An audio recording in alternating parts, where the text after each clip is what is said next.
ഒരിക്കൽ ഒരു സ്ത്രീ വന്ന് ഡോക്ടറോട് പറയുന്നുണ്ട്, എൻ്റെ ഭർത്താവ് വീട്ടിലെത്തിക്കഴിഞ്ഞാൽ എന്നെ വല്ലാതെ ആക്രമിക്കുകയാണ്, എന്നെ ക്രൂരമായി മർദ്ദിക്കുകയാണ്. ആ സമയത്ത് ഡോക്ടർ പറഞ്ഞു, നിങ്ങളുടെ ഭർത്താവ് നിങ്ങളുടെ വീട്ടിലേക്ക് വരുന്ന സമയത്ത് ഒരു ഗ്ലാസ് ഇളം ചൂടുവെള്ളം എടുക്കുക. അതിൽ ഒരു നുള്ള് ഉപ്പ് ഇട്ടതിന് ശേഷം അത് പതിയെ ഇളക്കി ആ ഉപ്പിട്ട വെള്ളം നിങ്ങൾ വായിൽ കൊള്ളുക. ഏതാണ്ട് അരമണിക്കൂറോളം വായിൽ അങ്ങനെ സൂക്ഷിച്ചു വെച്ച് ശേഷം തുപ്പിക്കളയുക. തീർച്ചയായും നിങ്ങളിൽ നിങ്ങളുടെ പ്രശ്നങ്ങൾക്ക് ഒരു പരിഹാരമുണ്ടാകും എന്ന് ഡോക്ടർ പറഞ്ഞു.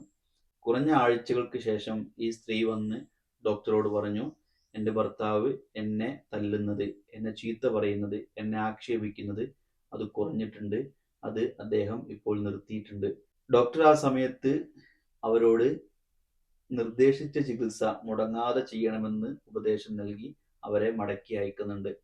സത്യത്തിൽ ഇവിടെ സംഭവിച്ചത്, ദേഷ്യക്കാരനായ ഭർത്താവ് വീട്ടിലേക്ക് കയറി വരുമ്പോൾ വല്ലാതെ സംസാരിച്ചു കൊണ്ടിരിക്കുന്ന ഈ സ്ത്രീയുടെ സംസാരമായിരുന്നു ഈ സ്ത്രീയെ ഇങ്ങനെ ആക്രമിക്കപ്പെടാൻ കാരണമാക്കിയത്.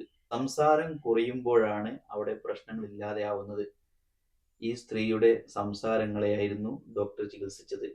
സംസാരിക്കുന്നതിന് ഒരു നിയന്ത്രണം വെച്ചപ്പോൾ സ്വാഭാവികമായും ആ വീട്ടിൽ പ്രശ്നങ്ങൾ ഇല്ലാതെയായി എന്നതാണ് യാഥാർത്ഥ്യം. പലപ്പോഴും അങ്ങനെയാണ്. ചില അതിരുവിട്ട സംസാരങ്ങളാണ് വലിയ പ്രശ്നങ്ങളുടെ എല്ലാം തുടക്കം എന്ന് നമുക്ക് മനസ്സിലാക്കാൻ സാധിക്കും.